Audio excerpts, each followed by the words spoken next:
New ইয়র্কের Manhattan থেকে আপনাদের সঙ্গে আছি আমি খালেদ মহিউদ্দিন। ছাত্র জনতার অভ্যুত্থানে বিদায়ী বছরে বিদায় নিতে বাধ্য হয়েছে 15 বছরের আওয়ামী লীগ সরকার। এরপর আসা অন্তর্বর্তীকালের সরকারের মেয়াদকাল এখনও ঘোষিত হয় নাই। কি প্রক্রিয়ায় পরবর্তী নির্বাচন হবে, কবে নাগাদ সেই নির্বাচন হবে, মোটামুটি একটা আভাস পাওয়া গেল। অনেক বিষয়গুলি এখন পর্যন্ত স্থির হয় নাই। সংস্কার কমিশন আসলে কি ধরনের রিপোর্ট দিবে, সেই রিপোর্টগুলি আসলে কে বাস্তবায়ন করবে, কীভাবে বাস্তবায়ন করবে, তাও এখন পর্যন্ত স্থির হয় নাই। এসব নিয়ে কথা বলার জন্য এখন আমাদের সাথে উপস্থিত আছেন বিএনপি চেয়ারপারসনের উপদেষ্টা ও সুপ্রিম কোর্ট আইনজীবী সমিতির সভাপতি ব্যারিস্টার মাহবুবুদ্দিন খোকন। ব্যারিস্টার মাহবুবুদ্দিন খোকন আমার খুব প্রিয় একজন মানুষ। আমাদের সাথে তিনি আমার বন্ধু, বড় ভাই এবং অনেক ঘনিষ্ঠতা তার সঙ্গে আমার রয়েছে। খোকন ভাই, আপনাকে অনেক ধন্যবাদ, আপনি আমাদের এখানে হ্যাঁ, উপস্থিত হয়েছেন। আপনাকে ধন্যবাদ। আপনাকে ধন্যবাদ, সকল শ্রোতা দর্শক ধন্যবাদ। জি, আমাদের সাথে আরও রয়েছে জনপ্রিয় রাজনৈতিক ভাষ্যকার, গণসংহতি আন্দোলনের প্রধান সমন্বয়কারী জনাব জোনায়েদ সাকি। সাকি ভাইয়ের কথাও আলাদা করে বলতে হয়, আমরা একই সময় বিশ্ববিদ্যালয়ে পড়েছি, রাজনীতি করেছি। ওরকমভাবেও যদি বলি, সাকি ভাই আমাদের প্রিয় ভাজন এবং শ্রদ্ধেয় রাজনীতিবিদদের অনেক বড় লম্বা তালিকার মধ্যে একদম উপরের দিকে শীর্ষে তালিকার একজন। সাকিব ভাই, আপনাকে অনেক ধন্যবাদ আমাদের সাথে যুক্ত হওয়ার জন্য, এবং আপনাকে আমরা কৃতজ্ঞতা জানাই আপনি আমাদের সাথে যুক্ত হয়েছেন এর জন্য, এবং নতুন বছরের শুভেচ্ছা আপনাদের দুজনকেই। আপনাকে ধন্যবাদ আমাকে আমন্ত্রণ জানানোর জন্য। খোকন ভাই, নতুন বছর, একটু একটু একটু একটু একটু সফট এবং হালকা মোলায়েম প্রশ্ন করি। যে বিদায় বছরে আপনার রাজনৈতিক কেরিয়ারে আমরা দুটি ঘটনা দেখেছি। যে এই সেপ্টেম্বরে বিএনপি আপনাকে শোকজ করেছিল, তারও আগে মার্চে সুপ্রিম কোর্ট আইনজীবী সমিতির সভাপতির দায়িত্ব গ্রহণ করায় জাতীয়তাবাদী আইনজীবী ফোরামের পদ থেকে অব্যাহতি দেওয়া। আপনার পদ নেওয়ার বিষয়টি বা সভাপতি পদের বিষয়টি বিএনপির অনেকে তখন আওয়ামী লীগের সঙ্গে আপনার আপোষ হিসেবে দেখেছিলেন। শোকজের জবাব কি দিয়েছিলেন কিনা, অগাস্টে পট পরিবর্তনের পরে কোনো চেঞ্জ এসেছিল কিনা? খোকন ভাই, খুব সংক্ষেপে যদি জানাতেন, আমাদের অনেক প্রশ্ন, অনেক আলোচনা রয়েছে আজকে। প্রথমত হলো যে সেই সময় সুপ্রিম কোর্ট 12 ইলেকশনে আমরা দলীয় মনোনয়ন দেওয়া হয়েছিল, আমাদের প্যানেল দেওয়া হয়েছিল। সে প্যানেলে আমরা এই নির্বাচন করেছিলাম। এর আগের বছর যেটা হলো যে আওয়ামী লীগ তো দখল টকল করে নিয়েছিল, আমরা প্রতিবাদ করছিলাম এবং আমরা নির্বাচন বর্জন করছিলাম সুপ্রিম কোর্ট 12 ইলেকশনে। এবং এবার কিন্তু গতবার কিন্তু আমি যতটুকু জানতাম, আমার কাছে সিক্রেট ইনফরমেশন ছিল, ডিবির হারুন শেখ হাসিনাকে বলেছেন যে উনি সুপ্রিম কোর্ট দিয়ে দেবে আওয়ামী লীগকে। এটা ইনফরমেশন আমার কাছে ছিল, কিন্তু হয়তো আমার কাছে ছিল না। নির্বাচন বন্ধ করছিলাম, সরে যাবো, সরে যাই, আমরা যাইনি। আমি বলছি আমি ইলেকশনের পিছনে থাকবো। সাবসিকুয়েন্টলি যখন কাউন্টিং হবে সেই সময় আমার বন্ধুরা, যা সহকর্মীরা, একজন দুইজন তারা মনে করলো যে কি কারণে যায় নয় শোকজ করলো, এবং তারেক রহমান সাহেবের নামটা ব্যবহার করলেন, আমাদের প্রিয় প্রিয় নেতার। এবং আমি সঙ্গে সঙ্গে সঙ্গে এটা প্রতিবাদ করলাম, দিলেন আসলে আমার তো দলীয় ইমান নিয়ে আমার কোনো প্রশ্ন হইতে পারে না। আমি এই দলের সৃষ্টি থেকে আমি ছিলাম, জাগো ছাত্র দল, জাতীয় ছাত্র দলের, তারপর সেন্ট্রালে, জেলাতে সব ছিলাম। এবং দীর্ঘদিন আমি এক জীবনে একটা দলে করেছি।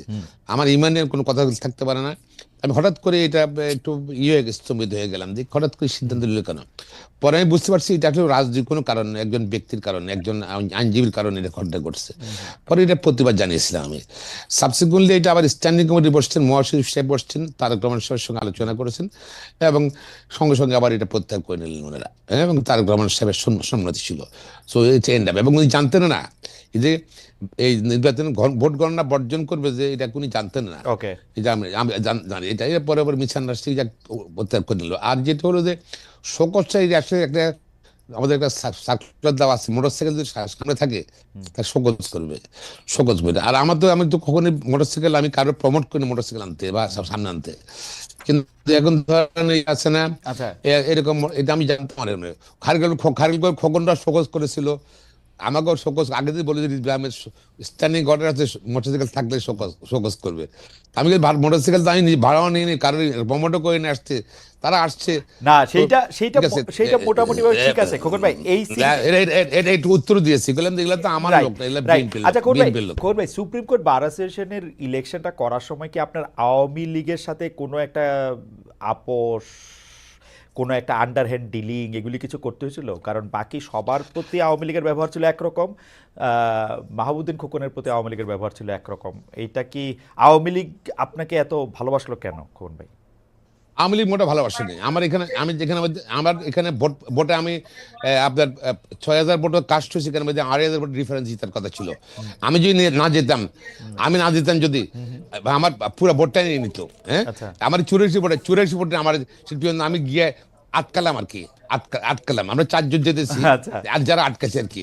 আর আওয়ামী লীগ কখনো ভালোবাসে না, আমি কখনো আওয়ামী লীগ জীবনে করিও নাই, না, তাদের কেউ মধ্যে কোনো ভালোবাসলে দুর্বলতা তো নেই। অসুবিধা নাই, ভালোবাসতেই পারে। না, না, আর মানে আমাকে আপনি না ভোট দেয়, ভালোবাসলে হলো।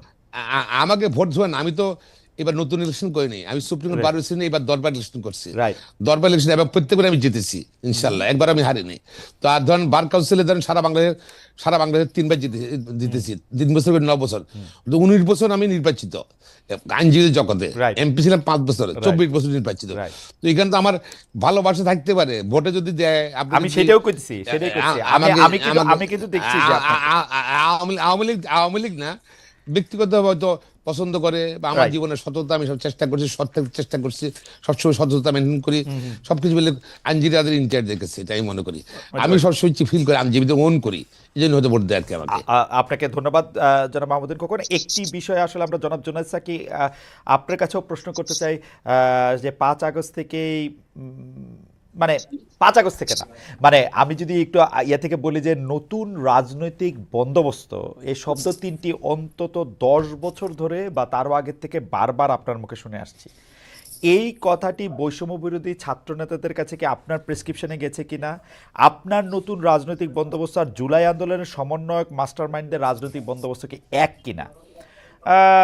অর্থাৎ তাদের কাছে যে অর্থটা বা যে শব্দগুলি আমরা আবার পাশাপাশি বেশি নতুন করে শুনতে পাচ্ছি, রাষ্ট্রের ব্যাপক সংস্কার, ৭২-এর সংবিধান বাতিল, আওয়ামী লীগ নিষিদ্ধ, একাধিক জাতির জনক, পালনবাদ, এগুলির সাথে আপনারটার মিল অমিল যদি একটু বলেন, বা দুই ধরনেরই জিনিস, খালি শব্দ, সাকিব ভাই যদি একটু বলতেন আর কি।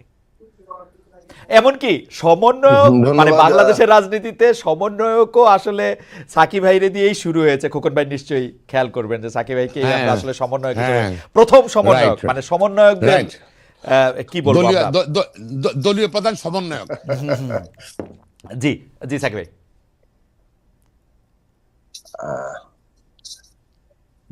আহ, সবাইকে সালাম এবং শুভেচ্ছা জানাচ্ছি। আপনি যে প্রসঙ্গ তুলেছেন, এগুলো প্রত্যেকটা বিষয়ে আলোচনা করতে গেলে তো লম্বা সময় লাগবে। তবে আমি শুরু করি এই জায়গাটা থেকে, যে দেখুন, আমরা, আপনার নিজের খেয়াল আছে অন্তত পক্ষে, আপনি যখন বাংলাদেশের টেলিভিশনে কর্মরত ছিলেন, আপনার সাথে অন্তত মাসে একবার টক শোতে দেখা হতো প্রায়। Right. এবং আমরা যে বিষয়গুলো নিয়ে আলোচনা করছিলাম 11 সালের, যখন আমাদের রাজনৈতিক দলের জায়গা থেকে যদি দেখেন, আমরা কিন্তু রাষ্ট্রের গণতান্ত্রিক রূপান্তর কিংবা একটা আমূল রূপান্তরের কথা আমাদের প্রতিষ্ঠাকাল থেকে বলে আসছি। বিদ্যমান রাষ্ট্রটাকে আমরা এমন একটা রাষ্ট্র ব্যবস্থা যেটার মধ্যে গণতন্ত্রের জায়গাটা কেবলমাত্র নির্বাচনী গণতন্ত্রের মধ্যেই আবদ্ধ, সেটাও ঠিক মতো হয় না, এইভাবেই আমরা দেখেছি। এবং সেইখানে লুটেরা ধনিক শ্রেণীরই একটা ব্যাপক আধিপত্য, মানে রাষ্ট্র ক্ষমতা ব্যবহার করে লুটপাট করা, পাচার করা, সম্পদ আহরণ করা, এইটাই হচ্ছে প্রধান প্রবণতা। ফলে এই জায়গাটা, ক্ষমতার বিন্যাস এবং তার যে আর্থসামাজিক চেহারা, এই দুটোকে বদল ঘটানোর ব্যাপারে আমাদের প্রতিষ্ঠাকাল থেকে আমরা বলছি। কিন্তু সেটা আমাদের দলের আকার ইত্যাদি সবকিছু মিলিয়ে ওটা প্রধান রাজনৈতিক বক্তব্য হয়ে ওঠেনি তখন। 2011 সালে এসে এটা একটা ক্রাইসিসে যখন পড়লো, 1996 সালে, তখন তত্ত্বাবধায়ক ব্যবস্থা এনে এই রাষ্ট্র সমাধান করতে চাইলো। তারপরে সেই তত্ত্বাবধায়ক ব্যবস্থাও কিন্তু 2001 সালে বিতর্কের মধ্য দিয়ে একভাবে বৈতরণী পার হলো। 96তেও কিছুটা বিতর্ক হয়েছিল। 2006 সালে এসে এই বিতর্ক এমন অবস্থায় দাঁড়ালো যে রাজনৈতিক সংঘাতের রূপ নিল, মানে, এবং সেটার পরিণতিতে একটা 1/11 সরকার আসলো। এই ক্ষেত্রে আমাদের বিশ্লেষণ, আমাদের দলের জায়গা থেকে যদি দেখেন, আমরা বারবার বলেছি যে বিদ্যমান রাষ্ট্র ব্যবস্থা, তার ক্ষমতা কাঠামো এমন ভাবে স্বৈরতান্ত্রিক, সেটা বদল না ঘটালে তত্ত্বাবধায়ক ব্যবস্থা আপনি এটাকে সমাধান করবে না, বরং তত্ত্বাবধায়ক ব্যবস্থাকেই এই ব্যবস্থাটা গিলে ফেলবে। সেটাই ঘটলো 2006-07 সালে। এবং সেটার পরে অভিজ্ঞতা থেকে এই দেশের, মানে, শাসকরা, বিশেষত আওয়ামী লীগ ক্ষমতায় এসে তারা যে এখান থেকে ভালো পথের দিকে যাবে সেটা না করে উল্টো তত্ত্বাবধায়ক ব্যবস্থাও বাতিল করে দিল এবং পুরনো পথটাকেই, পুরনো রাষ্ট্রটাকে আরো এক কেন্দ্রিক করলো, যেটা 2011 সালে এই পঞ্চদশ সংশোধনীর মধ্য দিয়ে লক্ষণটা খুব পরিষ্কার। এইটা 2014-তে এসে যখন এই ধরনের একটা নির্বাচন হলো, যেখানে 153 জন বিনা প্রতিদ্বন্দ্বিতায় নির্বাচিত হয়ে যাচ্ছে, তখন বোঝা গেল যে এটা একটা ফ্যাসিস্ট দিকে যাচ্ছে। এটা পরিপূর্ণ একটা ফ্যাসিস্ট শাসনের দিকে রাষ্ট্রটাকে ওইভাবে তৈরি করার জন্য তারা অগ্রসর হচ্ছে। এবং যেভাবে দেশকে বিভাজিত করা হচ্ছিল, মুক্তিযুদ্ধের পক্ষ বিপক্ষ, বাঙালি বনাম মুসলমান, মুক্তিযুদ্ধ বনাম ইসলাম, সব এই বিভাজনগুলো থেকে স্পষ্ট হয়ে যাচ্ছে যে তারা ওই ধরনের একটা শাসন করছে এবং সেই শাসনটাকে মুক্তিযুদ্ধের চেতনা দিয়ে জায়েজ করতে চাইছে। 18 নির্বাচনে এসে যেটা অসম্ভব ছিল, কিন্তু তারপরেও রাজনৈতিক দলগুলো একটা চেষ্টার মতো করেছিল যে আচ্ছা এই ব্যবস্থার অধীনে কোনো নির্বাচন করে কোনোভাবে ভেতর থেকে ধাক্কা দিয়ে কোনো পরিবর্তনের সুযোগ সম্ভাবনা আছে কিনা। আওয়ামী লীগ একেবারেই পুরো জিনিসটা স্রেফ নিজেদের একটা মানে এইটাকে জায়েজ করার জন্য এটা ডাকলো, কিন্তু দেখিয়ে দিল যে কিভাবে তারা পুরো রাষ্ট্রটাকে ব্যবহার করে সবাইকে ডেকে নিয়ে এসে এরকম মধ্যরাতের ভোট ডাকাত থেকেও একটা নির্বাচন বলে চালিয়ে দিতে পারে। তো সেটার পরে এটা আমরা পরিষ্কার করে বলেছি। আমরা বলছিলাম বাংলাদেশের নতুন একটি সামাজিক চুক্তি, রাজনৈতিক চুক্তি লাগবে, নতুন একটি জাতীয় সনদ তৈরি করা দরকার। এই কথা 15 সাল থেকে আমরা বলছি, 18 সালে বলেছি, নির্বাচনের আগে বলেছি। ডক্টর কামাল হোসেন আহুত সাকিব ভাই একটু এই পাশে চলে আসেন সাকিব ভাই। হ্যাঁ জি, হ্যাঁ, জাতীয় ঐক্যের ওই সমাবেশেও বলেছি। তারপর 18-এর পরে এইটা প্রায় নিশ্চিত হলো যে এই ব্যবস্থার অধীনে আরেকটি নির্বাচন সম্ভব হবে না। ফলে আমাদের রাষ্ট্র ব্যবস্থার সংস্কার করতে হবে। এটা কেবল আমাদের কথাই না, বিএনপির মতো বড় রাজনৈতিক দলও কিন্তু এই জায়গায় আসলো এবং নিজেদের দিক থেকে 27 দফা মেরামতের কর্মসূচি, রাষ্ট্র মেরামতের কর্মসূচি দিল। তার মানে এটা সব রূপান্তর, মেরামত, সংস্কার, এই আলোচনাগুলো আরো বিভিন্ন দল, আমাদের রাষ্ট্র সংস্কার আন্দোলন, আমাদের মঞ্চের অন্যান্য দল সবাই মধ্যে এভাবে বলছিলেন, একটা জায়গায় এসে দাঁড়িয়েছে। আমরা বলছিলাম যে বিদ্যমান ব্যবস্থাটা ফ্যাসিস্ট বন্দোবস্তে পৌঁছেছে, একটা নতুন রাজনৈতিক গণতান্ত্রিক বন্দোবস্ত লাগবে। এখন এইটাই বাংলাদেশের সংগ্রামের চৈতন্য, কিন্তু গত 15 বছর ধরে এবং তারও আগে থেকে সংগ্রামের যে ধীরে ধীরে দানা বেঁধেছে এবং এটা সঞ্চিত হয়েছে জনমানুষের মধ্যে চৈতন্যে, যে আমাদের বিদ্যমান ব্যবস্থাটার বদল লাগবে এবং এই বন্দোবস্তটা আসলে ফ্যাসিস্ট বন্দোবস্তে একটা গণতান্ত্রিক বন্দোবস্তে যেতে হবে। সে কারণে বন্দোবস্ত শব্দটি হয়তো এটা ছাত্রদের মধ্যে গ্রহণযোগ্য হয়েছে। এটা আমার চালান করা কোনো বিষয় না, এটা রাজনীতিতে সামনে এসেছিল, সেই কারণে ছাত্র সমাজ এটাকে গ্রহণ করেছে। আমি মনে করি ছাত্র সমাজ সঠিকভাবে এই জায়গা থেকে গ্রহণ করেছে যে আসলে পরিবর্তনটা কোন জায়গায় করতে হবে। আমাদের বিদ্যমান মানে একটা নতুন রাজনৈতিক বন্দোবস্ত অর্থাৎ মানেই হচ্ছে ক্ষমতার যে মানে বিন্যাসটা আছে, ক্ষমতার যে কাঠামোটা আছে, এইটা বদল, মানে ক্ষমতা ব্যবস্থাটা বাংলাদেশে কিভাবে চলবে, ওকে, এইটা বাংলাদেশে পরিবর্তনটা ঘটাতে হবে। এবং এইটাই বাংলাদেশের কেন্দ্রীয় রাজনৈতিক প্রশ্ন শুরু থেকে থেকেছে, 72 সাল থেকে এখন পর্যন্ত আছে। কারণ 72 সালে এই ক্ষমতা কাঠামোটা, এই ফ্যাসিস্ট বন্দোবস্ত কিংবা স্বৈরাচারী বন্দোবস্তটা সাংবিধানিক ভাবে তৈরি হয়েছিল। সেটাকে ব্যবহার করেই নানাভাবে এদিক ওদিক করতে করতে করতে এটাকে এই 2024 সালের 5ই আগস্ট পর্যন্ত যে ফ্যাসিস্ট জায়গা আমরা দেখেছি, এই পরিণতিতে নিয়ে আসা হয়েছে। সাকিব ভাই, একটা সরল প্রশ্ন, যে গত 53 বছরে এই যে রাজনৈতিক চর্চাটা আমরা দেখেছি, আমরা যদি বলি যে আমরা নতুন রাজনৈতিক বন্দোবস্ত চাই, এই সরকার বা ডক্টর ইউনূস দায়িত্ব নেওয়ার পরে অবশ্যই তিনি একটি বিশেষ অবস্থায় দায়িত্ব নিয়েছেন, তার উপদেষ্টা মণ্ডলী এসেছে, সরকার সেভাবে পরিচালিত হচ্ছে। আপনি সেই নতুন রাজনৈতিক বন্দোবস্তের যে স্বরূপটা, সেইটা আপনি যেরকম চেয়েছিলেন সেরকমই আপনি দেখতে পাচ্ছেন কিনা, আমাদের যদি খুব সংক্ষেপে বলেন, কারণ আমাদের অনেকগুলি বিষয় আলোচনা করতে হবে। মানে আপনি দেখতে পাচ্ছেন কিনা, বলি যে দেখুন ফাউন্ডেশনটা হয়েছে কিনা? ফাউন্ডেশনটা এখন পর্যন্ত এটা কোনো ফাউন্ডেশন হয়নি।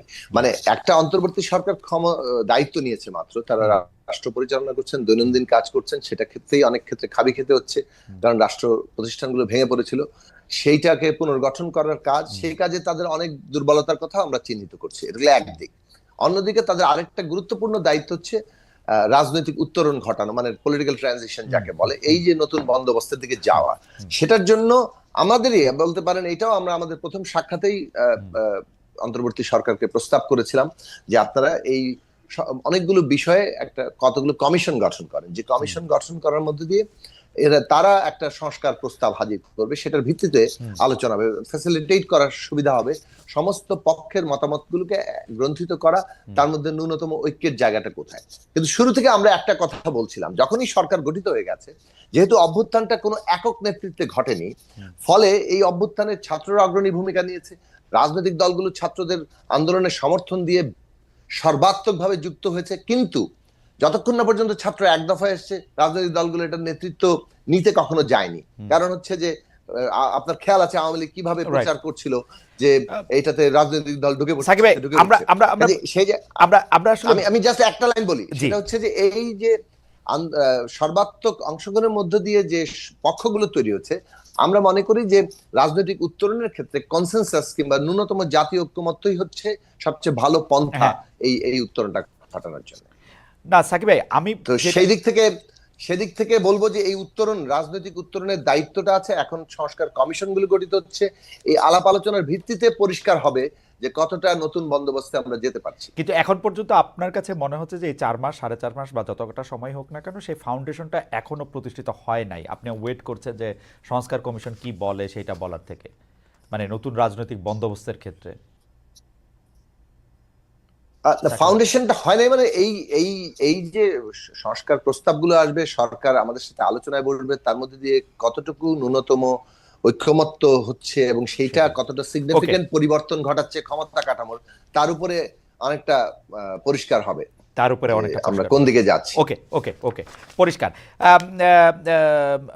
ব্যারিস্টার মাহমুদুদ্দিন খোকন, আমাদের একটা মানে কি বলে একটা একটা একটা একটা জরুরি বিষয় নিয়ে আপনার কাছে একটু আমাদের জানতে হবে। সাকিব ভাই, আপনাকেও এই বিষয়ে আমরা একটু আপনার মতামত জানতে চাইবো যে হাইকোর্টের রায়ে সম্প্রতি আমরা জানি যে ত্রয়োদশ সংশোধনী বহাল হয়েছে, ফিরে এসেছে তত্ত্বাবধায়ক সরকার।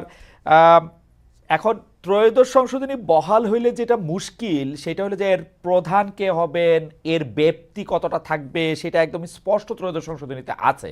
এবং ত্রয়োদশ সংশোধনী দিয়ে কিন্তু আমরা 2টা ইলেকশনও করছি, আসলে অ্যাকচুয়ালি 3টা, 96টা, 2001-এরটা, টু সাম এক্সটেন্ট 2007-এরটাও আসলে। তো ওইটা আমরা ইলেকশনটা আমরা আমরা 8 আর কি না, 8-এ হয়েছে না ইলেকশনটা, 8-এ হ্যাঁ 2008-এর ডিসেম্বরে। তো এখন কি হবে? 29 ডিসেম্বর। হ্যাঁ, এখন কি হবে? ত্রয়োদশ সংশোধনে যদি বহাল হয় তাহলে প্রধান উপদেষ্টা কার হওয়া উচিত? ত্রয়োদশ সংশোধনে যদি বহাল হয়, এই অন্তর্বর্তীকালীন সরকার বা তত্ত্বাবধায়ক সরকারের মেয়াদটা কত হওয়া উচিত? আপনি খেয়াল করেন যে আপনাকে যখন একটা প্রশ্ন করা হয়েছিল, তখন আপনি একটা সংবাদ মাধ্যমে বলছেন যে তত্ত্বাবধায়ক সরকার সংবিধানে অ্যাক্টিভ হয়ে গেছে। আপনাকে যখন আবার প্রশ্ন করা হয়েছে তাহলে কি 3 মাসে নির্বাচন করতে হবে, এই প্রসঙ্গে আপনি বলছেন হিসাব করলে তো তাই আসে। খবর ভাই, আমাদের আরেকটু বলবেন কিনা? ধন্যবাদ। প্রথমত হলো আপনার ডেভেলপমেন্ট, তো জোনাই সাকিব সাহেব বলছেন, পরিবর্তন সম্বন্ধে আমি আপনাদের পয়েন্ট চলে আসবো। যে আমাদের সংস্কার, যেটা সংস্কার কিন্তু দীর্ঘদিনের এটা ডিমান্ড, পাবলিক ডিমান্ড হয়ে গেছে। কারণ আর শুধু ইলেকশন সিস্টেম না, শুধু ইলেকশন দিন গণতন্ত্র না, ইলেকশন দিন গণতন্ত্র ছিলই না। ডেমোক্রেটিক কান্ট্রিতে প্রতিদিন ডেমোক্রেসি থাকবে, প্রতিদিন প্রতিটি সিচুয়েশনে ডেমোক্রেসি গণতন্ত্র থাকবে, কিন্তু সেই সিচুয়েশনে বাংলাদেশ ছিল না। 1, 2 হলো অর্থনৈতিক যেটা সুষম বন্টন, সম্পদের সুষম বন্টন, সেটা কিন্তু পুরো লুটের কাছে চলে যাচ্ছে আস্তে আস্তে আমাদের সমাজ ব্যবস্থায়। এই যে এবং লুটের এবং সব দেখেন আপনি, এটা ধরেন এখন যেরকম ক্ষতি আসতেছে দীর্ঘদিন থেকে আর চলছে, গত 15 বছরে এটা একদম এটা মানে এগ্রেসিভ ওয়েতে চলে গেছে, এবং সমগ্র টাকা, ব্যাংকের টাকা বলেন, যাই বলেন, সব সম্পদ কিন্তু কিছু লোক, এগুলি নিয়ে কোনো তর্কই নাই। কিন্তু যে জিনিসটা আমরা বুঝি না, এই জিনিসটা আমরা সবাই মানছি, মানে দুর্নীতি করতে করতে সকল প্রতিষ্ঠান ধ্বংস করা। আমাকে কেউ কেউ বলে আমি নাকি দিনে রাতে সারাক্ষণ খালি শেখ হাসিনা সরকারের গালাগালি দিয়ে, এটা আমি বলবোই, যতবার আমি সুযোগ পাই ততবার বলবো। এটা নিয়ে আসলে কারো মতামতের কোনো সুযোগ নেই। আপনি যদি ত্রয়োদশ সংশোধনী বহাল হইলে তাহলে কি হবে একটু বলেন। যেটা আমি আগে বলেছি আপনার, সেটাই একই কথা বলবো যে ত্রয়োদশ সংশোধনী যদি বহাল হয় যদি, তাহলে তো তত্ত্বাবধায়ক সরকার ব্যবস্থা চলে আসছে। তত্ত্বাবধায়ক সরকার, এবং সেখানের মধ্যে হাইকোর্টের যে জাজমেন্ট, সেখানে কিন্তু রিভাইভ করলো তত্ত্বাবধায়ক সরকারটা, এবং আরো কিছু কিছু অ্যামেন্ডমেন্ট করলে বাতিল করলো সংবিধানে, বাকিটা রাজনীতি ছেড়ে দিল, পার্লামেন্ট ছেড়ে দিচ্ছে। তো যদি আমি কনসেন্ট করি তত্ত্বাবধায়ক সরকার যদি রিভাইভ করে, তাহলে যে আগে যেভাবে ছিল সেভাবে চলে আসার কথা। টাইম ফ্রেম 90 দিন চলে আসার কথা। তারপর তিনি প্রধান হবেন, আপনার দায়িত্ব নেবেন, তারা বলা সবকিছু চলে আসার কথা। এখন তো হাইকোর্টে জাজমেন্টের পর তো সরকার পক্ষ থেকে কোনো আনুষ্ঠানিক প্রতিক্রিয়া দেখিনি আমরা। তো সরকার কিভাবে হ্যান্ডেল করবেন এটা, সেটাও এখনো স্পষ্ট নয়। আবার ওনার সংস্কার কথা বলছেন, সংস্কারের মধ্যে কি সংস্কার, আসলে সংস্কারটা হলো কি, সংস্কারটা আমাদের অস্পষ্ট অ্যাকচুয়ালি। সংস্কারের কোনো গাইডলাইন নেই যে এই আমাদের সাফার করছে, এই আমাদের ল্যাকুইন আছে, আমরা এগুলোর থেকে এইভাবে সংস্কার চাই, ওয়াইড রেখেছে। এবং সংস্কার এখন কি ওয়াইডে উনি সাবজেক্ট দেন, যে গাইডলাইন দেন, এইটা আমরা কি চিন্তা করেন, ওকে, যাদের কিন্তু ওয়াইড রেখেছে। এবং কি আসছে সংস্কারে সেটাও জানছি না আমরা। তবে আমরা খবর ভাই, অর্থনৈতিক ব্যবস্থা, আমরা খবর ভাই আপনাকে ধন্যবাদ জানাই। আমরা এই জায়গায় একটু সাকিব ভাইকে শুনি। সাকিব ভাই, আপনি কি মনে করেন যে এইটা যদি, কারণ আমি যতটুক রায়টা শুনছি বা পড়ছি সেটার মধ্যে বলছে যে ত্রয়োদশ সংশোধনী যে অবস্থায় ছিল সেই অবস্থায় ফেরত গেছে, যে অবস্থায় ছিল সেই অবস্থায় ফেরত গেছে। তো সেইটার ডাইরেক্টিভগুলি তো স্পষ্ট, 90 দিনের মধ্যে নির্বাচন করতে হবে, এই সেই আপনি জানেন যে কে তত্ত্বাবধায়ক সরকারের প্রধান হবে, তিনি কিভাবে একটা উপদেষ্টা পরিষদ গঠন করবেন। এইটার সাথে কি এইটার একটা ঝামেলা কি লাগলো তাহলে, বা ঝামেলাটা কি আছে, কেউ কি পরে চ্যালেঞ্জ করতে পারবে? আচ্ছা, আমি আপনার এই প্রশ্নে আসার আগে ওই আগের প্রশ্ন থেকে একটু বলি যে একটা, এই যে নতুন বন্দোবস্তের কথা আমরা বারবার বলছিলাম, সেটার একটা বড় জায়গা হচ্ছে যে একটা ইনক্লুসিভ বাংলাদেশ, মানে একটা ফিলসফিক্যাল দিক তো আছে। একটা মানে বাংলাদেশটা যেভাবে পত্তনটা 72 সালের সংবিধানের মাধ্যমে ঘটেছে, যেটা প্রতিশ্রুতি ছিল একটা ইনক্লুসিভ বাংলাদেশ করবে, সেই 72 সালের সংবিধান সেই ইনক্লুসিভ বাংলাদেশের মানে ক্ষমতা কাঠামো, তার আদর্শিক কাঠামো ইনক্লুসিভ বাংলাদেশের ক্ষেত্রে একটা সমস্যা তৈরি করেছে। তো আমরা একটা ইনক্লুসিভ বাংলাদেশ, অর্থাৎ ধর্ম, জাতি, বর্ণ, লিঙ্গীয় পরিচয়ের দ্বারা কেউ কাউকে মানে বৈষম্য করবে না, রাজনৈতিক বিশ্বাস, জীবন চর্চা, কারো এইটা মানুষ নাগরিককে কোনো বৈষম্য, কোনো পরিচয় দিয়ে বৈষম্য করা যাবে না, নাগরিকের উপর দাঁড়াবে রাষ্ট্র। সেই জায়গাটা আমাদের তৈরি করা দরকার। সেটা করতে গেলে ক্ষমতার বিন্যাসটা সেভাবে হতে হবে। ক্ষমতাটা ব্যবহার করে পুরো একটা যে লুটপাট, দেন দরবার, ক্লায়েন্ট মক্কেল তন্ত্র, এটা এতদিন বাংলাদেশ চলেছে, এটা চলবে না। বাংলাদেশ যে অর্থনীতির আকার দাঁড়াচ্ছে, এটাকে একটা নিয়মের মধ্যে আনতে হবে, রুলস অফ দি গেম জায়গায় যেতে হবে। সেইটার একটা গুরুত্বপূর্ণ পার্ট হচ্ছে ইলেকশন। এখন বাংলাদেশের ইলেকশনের অভিজ্ঞতা থেকে যেটা দেখা যাচ্ছে যে ইনস্টিটিউশন গুলো দাঁড়ালে তত্ত্বাবধায়কের দরকার হয় না, কিন্তু ইনস্টিটিউশন যখন দাঁড়ায় নাই, তখন আমরা তত্ত্বাবধায়ক এনে আমাদেরকে আপাতত এখানে একটা রুলস অফ দি গেমের মধ্যে একটা জায়গা তৈরি করতে হচ্ছে, একটা মিনিমাম। সেই জন্য আমরা বলেছি যে যেহেতু আমরা একটা বড় ধরনের সংস্কার কিংবা রূপান্তরের ঘটনা ঘটাতে চাচ্ছি, তাহলে সেইটা ঘটালেন, কিন্তু আইনও তৈরি করলেন, কিছু প্রতিষ্ঠানের নাম দেওয়া হলো, রাতারাতি সে কিন্তু ওই শক্তি অর্জন করে না, এটা সময়ের ব্যাপার লাগে। ফলে তত্ত্বাবধায়ক ব্যবস্থার হয়তো বাংলাদেশে আরো 3 থেকে 5টি নির্বাচন প্রয়োজন আছে, এটা আমাদের দলের দিক থেকে প্রস্তাব ছিল। কিন্তু পরে আমরা যখন 31 দফায় এসেছি, তখন সেটা মোটামুটি ভাবে এই বার দেওয়া হয়নি, মানে আপাতত তত্ত্বাবধায়ক ব্যবস্থা কায়েম করা হবে। এখন প্রশ্ন হচ্ছে এই তত্ত্বাবধায়ক ব্যবস্থাটা যেটা বাতিল হয়ে গেছিল, সেটা বাতিল হওয়ার কাজটি যখন না সাকিব ভাই, আমরা শেষ করি, আমি আইনি সাকিব ভাই, আমরা এটা কভার করতেই পারবো না। আপনি যদি এইটাতে বলেন যে এখন ত্রয়োদশ সংশোধনী সংবিধানে যে অবস্থায় ছিল সে অবস্থায় আবার ফেরত গেছে, এইটারে আপনারা আসলে এটা নিয়ে ভাবছেন কিনা, এই অবস্থায় ফেরত গেলে এখন তাহলে কি হবে? হ্যাঁ, ফেরত গেছে, কিন্তু আপনার খেয়াল রাখতে হবে মাঝখানে একটা বড় ঘটনা ঘটেছে। 5ই আগস্টে ওই একটা সরকার উৎখাত হয়েছে, এবং যখন উৎখাত হয়েছে তখন ওই রকম কোনো বিধানের জায়গা ছিল না, ফলে একটা সাংবিধানিক দিক থেকে একটা শূন্যতার পরিস্থিতি তৈরি হয়েছিল। সেই জন্য সুপ্রিম কোর্টের কাছে পরামর্শ চাওয়া হয়েছে। সুপ্রিম কোর্ট ডক্ট্রিন অফ নেসেসিটির চিন্তা থেকেই এই সরকারের অন্তর্বর্তী সরকার হিসেবে তার একটা গঠন করা যেতে পারে সেই মর্মে রায় দিয়েছে। তার ভিত্তিতে একটা সরকার আছে।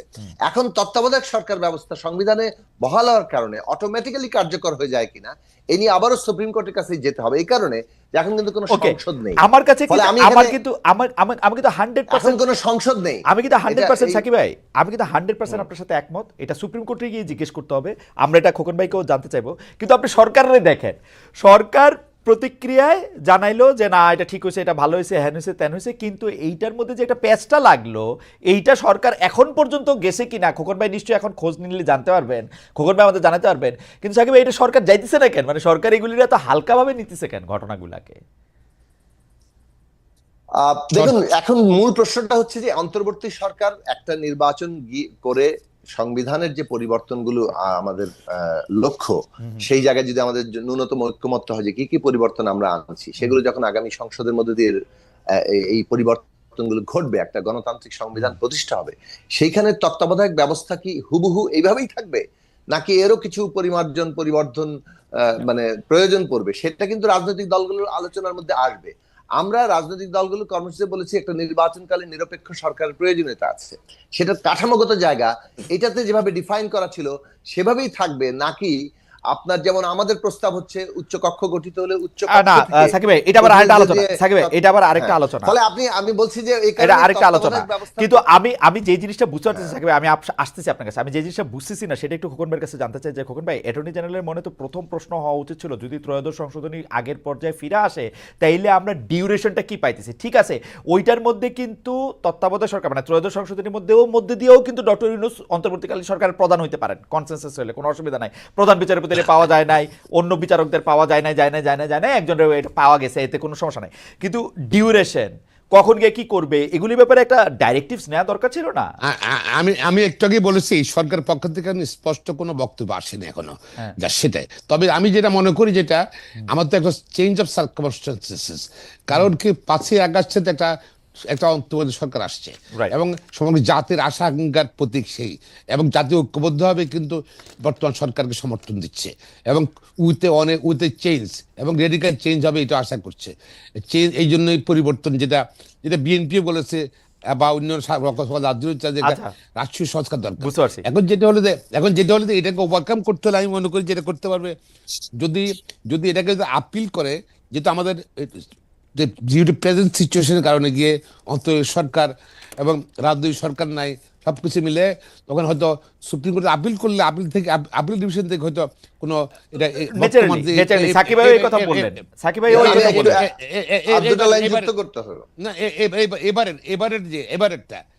এবারকার নির্বাচনটার ব্যাপারে সুপ্রিম কোর্ট থেকে হয়তো কোনো আমাকে দুটো লাইন যুক্ত করতে দেন। হ্যাঁ, একদম দুটো লাইনই প্লিজ সাকিব ভাই, আমাদের অনেক প্রশ্ন সাকিব ভাই, হ্যাঁ বলেন। মানে 5ই আগস্টের অভ্যুত্থানের মধ্য দিয়ে বাংলাদেশে যে বিশেষ বাস্তবতা তৈরি হয়েছে, তাতে এই জনগণের যে অভিপ্রায়, মানে জনগণের যে রায়, সেটা কিন্তু অভ্যুত্থানকারী সকল শক্তির মধ্য দিয়ে এই অন্তর্বর্তী সরকারের উপরে সমর্থন এবং আস্থা গিয়েছে। ফলে এইটা মানে এইটা রাজনৈতিক দিক থেকে যদি আমি বলি, দ্যাট ইট প্রিভেইলস, মানে এটাই মানে এটাকে কি বলে, এটাই বহাল থাকে, এটারই শক্তি, রাজনৈতিক সম্মতি বেশি জনগণের জায়গা থেকে। না সেটা আইন কিন্তু জনগণ, সুপ্রিম কোর্ট যখন বিচার করবে মানে অর্থাৎ এই বিষয়গুলো নিয়ে চিন্তা করবে, তখন নিশ্চয়ই এই যে জনগণের অভিপ্রায় এবং তার যে মানে সেটা ডেফিনেটলি সেটা রাখবেন হয়তো, তারা এটা নিশ্চয়ই বিবেচনা করবেন। আমরা জনগণের মানে ব্যাপারটা যেটা সেটা হচ্ছে যে এইটা অ্যাটর্নি জেনারেল এবং সরকারের পক্ষ থেকে এটা প্লেস করা দরকার ছিল কিনা, যে এটার ব্যাপারে একটা ডাইরেক্টিভ নেওয়ার ক্ষেত্রে, সেটাই প্রশ্ন। সুপ্রিম কোর্ট কি করবেন, বিচারকরা কি রায় দিবেন, সংবিধানের মধ্যে যখন এটা আইসা পড়ে তখন এটা আসলে নানাভাবে এটা জানতে চাই। যাই হোক, আমরা একটু মুভ ফরওয়ার্ড করি, একটু অ্যাড করি। হয়তো এখনো সার্টিফিকেট পায়নি, হয়তো ফুল যাবে না, হয়তো আসে, এর মতো আসেনি, আসতে হয়তো সরকার করতে পারে। খোকন ভাই, আপনি আইনের মানে সর্বোচ্চ আদালতের আইনের অঙ্গনে প্র্যাকটিস করেন মনে হয় এখন 40 বছরের কাছাকাছি চলে গেছে, রাইট? আমিও যাই হোক মানে চতুর্থ দশকে বসে আমি এইরকম জনগুরুত্বপূর্ণ ঘটনায় সরকার কোনোদিন সার্টিফাইড কপির জন্য ওয়েট করে না। তারা কেভিয়েটটা দেয়, তারা সেখানে গিয়ে বলে আমাদের এটা নিয়ে কথা আছে, আমাদের এটা জানতে হবে, বিকজ আমরা এটা জানতে চাই ডাইরেক্টিভটার ক্ষেত্রে। এটা সার্টিফাইড কপির জন্য এটা নেভার, মানে আমি ওয়েট করতে দেখি নাই, আপনি নিশ্চয়ই আরো দেখছেন। না একটু ডিফারেন্স আছে। আমরা যদি আজকে আওয়ামী লীগ সরকার থাকতো, হাইকোর্ট এরকম রায় দিলে তখন তারা অ্যাডেন্টিয়াম অর্ডার চাইতো, স্টে চাইতো। এখন যেহেতু সরকার মনে করতেছে যে এই অর্ডারটা তাদের মন মতই হয়েছে বা তাদের পক্ষেই গেছে, কোনো চেঞ্জ করা দরকার নাই। না আপিল করতে হলে সার্টিফিকেট কপি লাগবে, দাদা সেটা তো সার্টিফাইড কপির জন্য লাগবে, কিন্তু এই অর্ডারটার আচ্ছা যাই হোক, হাওয়ার আমি একটু মুভ ফরওয়ার্ড করি। আমরা দর্শকদের কাছে জানতে চেয়েছিলাম যে বাংলাদেশের বর্তমান রাজনৈতিক সংকটের একমাত্র সমাধান হতে পারে গ্রহণযোগ্য জাতীয় নির্বাচন আয়োজন। বিএনপি মহাসচিব মির্জা ফখরুল ইসলাম আলমগীরের এই বক্তব্য এমন মন্তব্য সমর্থন করেন কিনা? শতকরা 38% সমর্থন করেছেন, শতকরা 62% সমর্থন করেন নাই, 90,000 দর্শক ভোট দিয়েছেন। এইবারও সাকিব ভাই আমরা কিন্তু মানে অনেকগুলি বিষয় নিয়ে আসি, কিন্তু মানে একটা বিষয় নিয়ে আসলে অনেক লম্বা সময় আমি ব্যয় করে ফেলতেছি। তো সেই জন্য আমি একটু একটু একটু একটু আপনাদের সাহায্য চাই একটু যদি ইয়াতে বলা হয়। সেটা হচ্ছে জুলাই বিপ্লবের ঘোষণাপত্র। এখন বলা হলো যে বৈষম্য বিরোধী ছাত্র সমন্বয়ক এবং জাতীয় নাগরিক শক্তিটা ঘোষণা করবে, সরকার বললো এটার সঙ্গে তাদের কোনো সম্পর্ক নাই, তারপর আবার সরকার বললো এটা তারাই ঘোষণা করবে, বললো এটা ডেটও দিলে, এবং সব অংশীজনের সাথে কথা বলে এটা জানা গেল। আমরা জানতে পারলাম যে সেই ঘোষণাপত্রে আসলে কি থাকবে সেইটা আপনাদের সবাইকে জানানো হয়েছে বা আপনাদেরকে দেওয়া হয়েছে। এইটার ক্ষেত্রে আপনাদের মন্তব্য সেটাতে সংযুক্ত করা হবে। সাকিব ভাই আপনার মন্তব্য প্রথমে শুনতে চাই খোকন ভাইরও, কিন্তু আপনার মন্তব্য শোনার পরে সাকিব ভাই আমি আপনাকে একদমই ইন্টারফেয়ার করতেছি না, আপনি 2 মিনিট বলেন এটা নিয়ে। জুলাইয়ের গণ অভ্যুত্থানের একটা ঘোষণা থাকতে পারে, এটা হচ্ছে আমার পয়েন্ট ব্ল্যাঙ্ক। সেই ঘোষণা প্রোক্লামেশন কিনা সেটা আরেকটা জটিল প্রশ্ন, কেননা প্রোক্লামেশনের ব্যাপার একটা আইনগত পরিবর্তন এবং একটা নতুন ব্যবস্থাপত্তনের সাথে সম্পর্কিত। সো যেটা আমরা সাধারণত আমাদের স্বাধীনতার ঘোষণাপত্র হিসেবে বলি, তখন সেটা একটা রাষ্ট্রপত্তনের ঘোষণা দেওয়া হয়েছে, তার মধ্যে দিয়ে ওইটাই সংবিধান হিসেবে তখন কার্যকর হয়। আর এখন যে জুলাইয়ের ঘোষণা হচ্ছে সেটা সংবিধানের মধ্যে সন্নিবেশিত হবে কিনা সেটা কিন্তু একটা চলমান আলোচনার মধ্য দিয়ে সেটাকে দিতে হবে। ফলে জুলাইয়ের ঘোষণা হিসেবে এখন যেটুকু আসতে পারে সেটা হচ্ছে আমরা জুলাইয়ের যে আকাঙ্ক্ষা, জনগণের আকাঙ্ক্ষা এবং এই জুলাইয়ের অভ্যুত্থানের তার যে রাজনীতি এবং তার যে দিক নির্দেশনা সেইটা সন্নিবেশিত করা, এবং এই কাজটা করতে হবে অভ্যুত্থানের সকল অংশীদারদের একটা ঐক্যমত্যের ভিত্তিতেই। এখন ছাত্ররা যখন একটা ঘোষণা বলেন, প্রোক্লামেশন বলেন, যেটাই করতে যেছে সেটা কিন্তু একটা তাদের মতামত, ছাত্ররা যা এই বিষয়ে বলছে সেই বিষয়টা তারা প্রস্তাব আকারে যে কোনো প্রস্তাবই তারা তুলতে পারে। সেটা এখন সকল অংশীজনের মধ্যে আলোচনার প্রক্রিয়া দিয়ে যাবে যে এই ঘোষণায় কি কি থাকবে। তারপরে ওই ঘোষণাপত্রে ছাত্ররা সংবিধানের সাথে যুক্ত হতে গেলে অথবা সংবিধানে যুক্ত হওয়াটা আমরা আলাদা রাখি, সংবিধান তো একটা বই। ছাত্রদের এই ঘোষণাপত্রে কি কি থাকছে সেটা কি আপনাদের কাছে পাঠানো হয়েছে বিবেচনার জন্য? আপনি ডিসক্লোজ না করলেন, পাঠানো হয়েছে কিনা সেটা জানতে চাইতেছি, বা ডিসক্লোজ করতেও পারেন আপনারা। আপনার ছাত্ররা যখন এটা মানে ঘোষণা দিল তখন তাদের বক্তব্য তো পাবলিকলি চলে আসলো, মানে যে কি তাদের কোনো একটা ঘোষণাপত্র ড্রাফট করে কি পাঠানো হয়েছে কিনা? হ্যাঁ, সেই ঘোষণাপত্র ড্রাফট করে তো সোশ্যাল মিডিয়াতেই চলে এসেছে। আপনার কাছে পাঠানো হয়েছে কিনা সোশ্যাল মিডিয়াটা? হ্যাঁ, আমরা পেয়েছি, আমরা সেখানে জি জি জি আমরা আপনার মতামত জানতে চেয়েছে। জি, মানে সেই মতামতের সময় সীমা আমরা যেটা বলেছি যে 2 দিন সময়ের মধ্যে আপনার এই ঘোষণাপত্র নিয়ে একটা সকলের মধ্যে ঐক্যমত তৈরি করা আসলে বাস্তবতা সম্ভব না। ফলে আমাদের মতামত ছিল আপনারা যদি এটা ঘোষণা করেন, আপনাদের অর্থাৎ বৈষম্য বিরোধী ছাত্র আন্দোলন জুলাই অভ্যুত্থানকে যেভাবে দেখে সেটা আপনারা করতে পারেন, পরে এটাকে ওপেন প্রস্তাব হিসেবে রাখতে পারেন সকলের আলোচনার জন্য। তো এখন যেহেতু সরকার দায়িত্ব নিয়েছে, ওই পর্বটা শেষ হয়ে গেছে।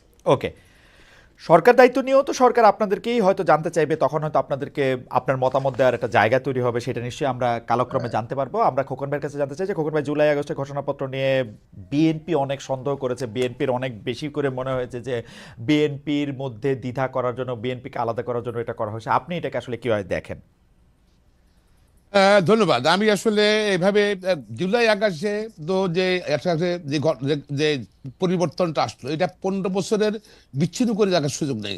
15-16 বছর নির্যাতন, অত্যাচার, ভোটবিহীন, লুটপাট, অপশাসন সবকিছুর কিন্তু বহিঃপ্রকাশ করেছে ছাত্ররা। সামনে ছিল, সামনে জাতি তাদের সমর্থন দিয়েছে, এটা বহিঃপ্রকাশ চলে পারে না।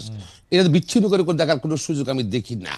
এখন যেটা হলো যে অবশ্যই যেহেতু স্বাভাবিকভাবে যদি সরকার পরিবর্তন হয় তাহলে তো সংবিধানে বলে আছে অস্বাভাবিক পরিবর্তন হলে একটা ঘোষণা আসতেই পারে, তবে সেটা সংবিধান সংযুক্ত হবে কিনা, যেটা এটা তাহলে তো হবে কিনা সেটা একটা প্রশ্ন আছে।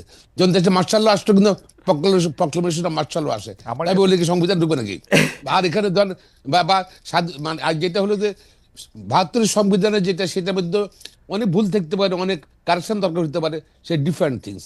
কিন্তু আপনি ধরেন ঘোষণা থাকা উচিত আমি মনে করি। তবে যদি এখানের মধ্যে যে ব্যাপারটা হলো আন্দোলন সবাই মিলে করেছে, নির্যাতন শিকার হয়েছে, খুন গুম সবই হয়েছে, এবং প্রতিবাদ কিন্তু 15 বছর থেকে চলছে। এখন যদি এখন খাবার দাবার যদি কেউ যদি ছাত্ররা একা দিয়ে দিলে দিতে পারে, তারা অবশ্যই দিতে পারে, তবে কিন্তু আমার মনে হয় একা দিয়ে দিলে ভুল বোঝার সৃষ্টি হবে। আন্দোলনের শক্তিগুলোর মধ্যে মানে আপনার কাছে কি মনে হয় না, আপনার কাছে কি মনে হয় না আন্দোলনটা ছাত্রদের নেতৃত্বে হয়েছে বলেই, ছাত্ররা বা ছাত্রদের পাশে যারা আগে সবসময় ছিল তারা ছিল বলেই তারা আপনাদেরকেও ডাকতেছে? আপনারা যদি এই আন্দোলনের নেতৃত্ব দিয়ে সফল হতেন, আপনারা তো কাউরে ডাকতেন না। আপনি ধরেন এটা শুনেন, আপনি আপনি কি শুধু ছাত্ররা কি শুধু এরা কোন দল? ছাত্ররা যারা আন্দোলন নেতৃত্ব দিয়েছে তারা কোন রাজনৈতিক দলের ছিল নাকি? তারা তো নিরপেক্ষ ছিল, বাট নিরপেক্ষ ছিল। কিন্তু এখানে কিন্তু যে সব ছাত্ররা, এখানে ছাত্র দল ছিল, কৃষক ছিল, শ্রমিক ছিল, রিক্সাওয়ালা ছিল, বা অন্যান্য রাজনৈতিক দলগুলো ছিল যারা পরিবর্তন করেছে, রাজনৈতিক দলগুলো সমর্থন ছিল, তাদের কর্মীরা ছিল, ছাত্র কর্মীরা ছিল, সবাই মিলে, এবং দেশবাসী সাপোর্ট দিয়ে গেছে। রাইট, কিন্তু আপনারা দেখেন, আমি আপনাদের যে মানে মানে মানে দলের জ্যেষ্ঠ যুগ্ম মহাসচিব জনাব রুহুল কবির রিজভী, আপনি দেখবেন যে তিনি বলতেছেন আমরা হাসিনা আমলে দেখেছি চাপাতি লীগ, হেলমেট লীগ, বন্দুক লীগ, আবার জনগণ এটাও জানে খুর লীগ, পায়ের রক কাটা পার্টি। এরা কারা জনগণ কি জানে না? কারা পায়ের রক কাটে তাদের জনগণ ঠিকই চিনে। এই সরকারের সাথে জামায়াতে ইসলামের প্রতি ঘনিষ্ঠতা ইঙ্গিত করেই বলা হচ্ছে না? দেখেন এখানের মধ্যে শোনেন, এখন যে সরকার তো একটা অস্বাভাবিক সরকারটা আসছে, এই সরকারকে ব্যর্থ করার জন্য অনেক রকম ষড়যন্ত্র হবে, চলতে থাকবে যে নির্বাচন না হওয়া পর্যন্ত, যে জনপ্রতিনিধির ক্ষমতা না যাবে পর্যন্ত। এবং শত্রু থাকে, সব ষড়যন্ত্র করতে পারে, আভ্যন্তরীণ শক্তি ষড়যন্ত্র করতে পারে, এমনকি প্রতিটি সরকার, যে সরকার পালিয়ে গেছে বাংলাদেশ থেকে, তা ষড়যন্ত্র করতে পারে। এবং এটা আবার সরকারের ভিতরেও কিন্তু বর্তমান গভর্নমেন্টের ভিতরে যে তাদের যে আপনার প্রেতাত্মা নাই সেটা বলতে পারেন না আপনি। আপনারা কি এখন আপনারা এই প্রেতাত্মাটারে অনেক বেশি ভয় পাইতেছেন, মনে করতেছেন যে এটা সাংঘাতিক? আমি না, সব জাতি ভয় পাচ্ছে, জাতি ভয় পাচ্ছে যে কোনোভাবে যদি আমাদের আন্দোলনের বন্ধুরা সবাই আমরা একত্রে থাকি, একত্রে থেকে আমরা গণতন্ত্র ফিরে আনি। এই জন্য কি জনাব তারেক রহমান দেশে আসতেছেন না? না, তারেক রহমান সাহেব তো উনি তো অসুস্থ, আপনারা জানেন এই পুরোপুরি। প্লাস হলো যে ওনার ওনার মা এখন খুবই খারাপ অবস্থা, অসুস্থ ম্যাডাম আবার চেয়ারপারসন খালেদা জিয়ার, উনি যাবেন হয়তো সুবিধা মতন চিন্তা, তখন উনি আসবেন, সেটা কোনো সমস্যা না। সমস্যা হলো যেটা আমাদের আমরা ভয় পাচ্ছি, যেটা সবাই জাতি ভয় পাচ্ছে, জাতীয় ঐক্য যদি কোনোভাবে বিনষ্ট হয়, যদি এই যে ওদের ষড়যন্ত্র, এখন যে জাতীয় ঐক্য তো বিএনপি সবচেয়ে বেশি বিনষ্ট করতেছে এখন নির্বাচনের জন্য। আচ্ছা, আমি বলছি, আপনি ধরেন বিনষ্ট হলে কিন্তু তাহলে প্রেতাত্মারা বা পালিয়ে যাওয়া সরকার কিন্তু সফল হইতে পারে। আর বাংলাদেশ এই মুহূর্তে এই সরকার ব্যর্থ হলে বাংলাদেশ ব্যর্থ হয়ে যাবে, আবার ব্যর্থ, এবং এটাকে রিকভার করতে অনেক সময় লাগবে। এখন তাই মানে কি, তাই মানে এটা নয় যে চিরদিন, আমরা দীর্ঘদিন থেকে এটা অনির্বাচিত সরকার অধীনে দেশ থাকবে, কারণ গণতন্ত্রের জন্য যুদ্ধ করেছে আমরা নাকি। এই জন্য যত তাড়াতাড়ি সংস্কার শেষ করে জনপ্রতিনিধির কাছে ক্ষমতা হস্তান্তর করলে ক্ষমতা ডিসেন্ট্রালাইজ হয়ে যাবে। এখন তো কেন্দ্রীভূত ক্ষমতা, এই জন্য বিএনপি চাচ্ছে যে তাড়াতাড়ি, বা অন্য অনেক রাজনৈতিক দল চাচ্ছে, জনগণ চাচ্ছে। এইটা একদম বেরসা মাহমুদুল খোকন খুব সুন্দরভাবে বলছেন। আমি একটু সাকিবের কাছে আসতে চাই যে সাকিব ভাই, আপনি ভয়েস অব আমেরিকা বাংলাকে এক সাক্ষাৎকারে বলছেন যে নির্বাচন ও সংস্কার পরস্পর বিরোধী ব্যাপার না, এগুলি একটা আরেকটার পরিপূরক। মানুষ যেমন রাষ্ট্র ব্যবস্থার বদল চায়, আবার একইভাবে নির্বাচনের মধ্যে দিয়ে গণতান্ত্রিক অবস্থায় প্রবেশও করতে চায়। পাশাপাশি আমরা প্রশ্ন করতে চাই তাহলে এই পাশাপাশি দুইটা জিনিস যেটা আসলে পরস্পর বিরোধী না, তারা কেমনে পরস্পর বিরোধী হয়ে দাঁড়াইলো? এর জন্য আপনি অন্তর্বর্তীকালীন সরকার, বৈষম্য বিরোধী ছাত্রদের এবং বিএনপির মতো বড় দলের অবস্থান, কার কিরকম অবস্থান আপনি এরকম দেখেন? হ্যাঁ, কিছুটা পরস্পর বিরোধিতার একটা রূপ নিচ্ছে সময়, এবং রাজনৈতিক প্রতিপক্ষতা একটা শুরু হয়েছে, একে অপরের সাথে নানা ধরনের রাজনৈতিক যে একটা পার্থক্য, দ্বন্দ্ব তৈরি হয়, সেটাও তৈরি হয়েছে। তবে সেটা নির্বাচনকে কেন্দ্র করে কিছুটা হবেও, মানে নির্বাচন তো সবাই একপক্ষ হয়ে যাবে না। কিন্তু আমরা যে কথাটা বলেছি যে রাজনৈতিক একটা ঐক্য কিংবা জাতীয় ঐক্য আমাদের দরকার, কি অর্থে? সেটা হচ্ছে যে আমরা তো বাংলাদেশে একটা নতুন রাজনৈতিক ব্যবস্থা তৈরি করতে চাচ্ছি, যেখানে সবাই নিজেকে অংশীদার মনে করতে পারবে, যাকে বলে রুলস অফ দি গেম। আরো সহজে বললে যে রুলস অফ দি গেমটা তৈরি করা দরকার। একটা রাজনীতি কিভাবে চলবে এই দেশে সেইটা নিয়মটা তৈরি এটা করা দরকার। জনপ্রতিনিধিরা পারবে না। মনে করেন বিএনপি ক্ষমতায় আসলো, বিএনপি এটা পারবে না, এটা আনতে। না না মানে পারবে না, না, কি পারবে না কেন বলছেন? ফাইনাল পারতেই হবে, পারতে হবে না, পারতেই হবে, না পারলে আবার তাহলে আর কেমনে আগাবে? এটা কি সারা জীবন বিএনপি এটা পারবে? না না খোর ভাই, পারলে আমি বিএনপি সেটাই বলি, পারবে। খোর ভাই, আমি সাকিব ভাইয়ের যেটা জানতে চাইতেছি যে আপনারা যে সংস্কারটা চাইতেছেন সেটা ইউনূস সরকারের কাছে কেন চাইতেছেন না, না, সেটা এটা আমি শেষ নির্বাচিত করি, সরকারের আমি কাছে শেষ কেন করি। চাচ্ছেন না? আমি নির্বাচিত সরকারের কাছে কেন চাইবো না? নির্বাচিত তো আমরা হতে চাচ্ছি বলে তো আমরা নির্বাচিত সরকারের কাছে চাইবো না। আমি যে কথাটা বলছি যে আমরা এই যে রুলস অফ দি গেমটা তৈরি করার জন্য আমাদেরকে ঐক্যবদ্ধ থাকতে হবে। এটা হচ্ছে ঐক্যের জায়গা। আর সেইখানে তার মানে সব আদর্শ সব একাকার হয়ে যাবে, সবার কর্মসূচি এক হয়ে যাবে তা তো না। ফলে পরস্পরের প্রতিযোগিতা প্রতিদ্বন্দ্বিতাও থাকবে। এখন এই যে থিন লাইনটা, যে একটা রাজনৈতিক ট্রানজিশনের ঐতিহাসিক মুহূর্তে জাতীয় ঐক্য বজায় রাখা, আবার পরস্পরের মতাদর্শিক রাজনৈতিক কর্মসূচিগত যে পার্থক্য আছে সেটাও বহাল রাখা, এই দুটো জিনিসকে একসাথে চালিয়ে নিয়ে যাওয়ার যে মানে চর্চা, সেটা নানান ক্ষেত্রে ব্যাহত হচ্ছে এবং সেই ব্যাহত হওয়ার মধ্য দিয়ে এখানে পরিস্থিতি কিছুটা উত্তেজনার দিকে যাচ্ছে। তবে আমি আপনার প্রশ্ন উত্তর দিলাম তো, একদম উত্তর দিচ্ছেন। এই জায়গাটার মধ্যে থেকে আমি শুধু বলি যে আমরা যে অনেক সময় বলি এই বিপ্লবটা শুধু আরেকটা নির্বাচনের জন্য হয় নাই, এই কিন্তু বিপ্লবটা তো নির্বাচনের জন্যও হয়েছে আসলে। মানে শেখ হাসিনাকে ক্ষমতা থেকে সরানোর জন্য হয়েছে। এখন ক্ষমতা থেকে যেহেতু নির্বাচন দিতে ছিল না, নির্বাচনটাকে ম্যানিপুলেট করতেছিল, মানুষ ভোট দিতে পারে না, সেই জন্য তো তাকে আউট করা হয়েছে। এখন আইসা কেন এইটা বলা হইতেছে যে আমরা আগে সংস্কার করব পরে নির্বাচন দিব? কারণটা কি? মানে এই বক্তব্য যারা দিচ্ছে সেটা উত্তর তারা দিবে। আমি বলছি যে আমরা নির্বাচনকে আমরা যে কথাটা বলেছি, আপনি খেয়াল করবেন 19 সাল থেকে যে আর একটি সুষ্ঠু নির্বাচনে এই ব্যবস্থার জন্য সম্ভব হবে না। ফলে নির্বাচন করতে গেলেও আমাদেরকে অনেকগুলো সংস্কারের মধ্যে যেতে হবে। আমরা যেটা বলেছি, অন্তর্বর্তী সরকার সংস্কার প্রক্রিয়াটাকে ফ্যাসিলিটেট করবে। এই যে যেমন সংস্কারের প্রস্তাব তৈরি হচ্ছে, ন্যূনতম জাতীয় ঐক্যমত্য তৈরি হবে, কোনগুলো নির্বাচনের আগেই করা সম্ভব, কোনগুলো সংসদ মানে একটা নির্বাচিত সংসদ লাগবে, সেই সংসদে যেগুলো যাবে সেগুলো আগে আমাদের মধ্যে কোনো রাজনৈতিক ঐক্য চুক্তিনামা কিংবা কোনো আইনি বাধ্যবাধকতা তৈরি হবে কিনা, এগুলো অনেকগুলো প্রশ্ন আলোচনা। কিন্তু সাকিব ভাই সরল প্রশ্ন, সাকিব ভাই একটা সরল প্রশ্ন, সংস্কার কমিশনগুলিও কেন এই সরকারের করতে হবে? আসলে কি এই সরকার আইন শৃঙ্খলা পরিস্থিতি ভালো করে আনবে, লেভেল প্লেইং ফিল্ড তৈরি করবে, নির্বাচনে মানুষকে অংশগ্রহণ করতে ডাকবে, মানুষ নির্বাচনে অংশগ্রহণ করবে, যারা নির্বাচনে পাশ করে যাবে তারা এগুলি করবে? সহজ না হিসাবটা?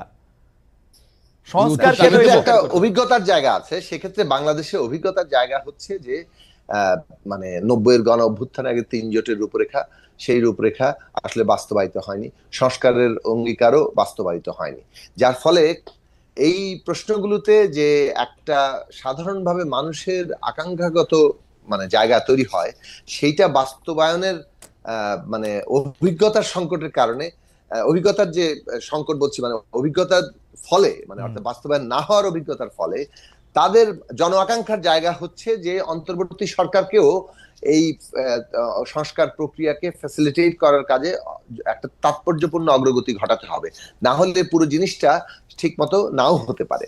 এখন এই কথাটা কিন্তু রাজনৈতিক দলের দিক থেকে উঠেছিল।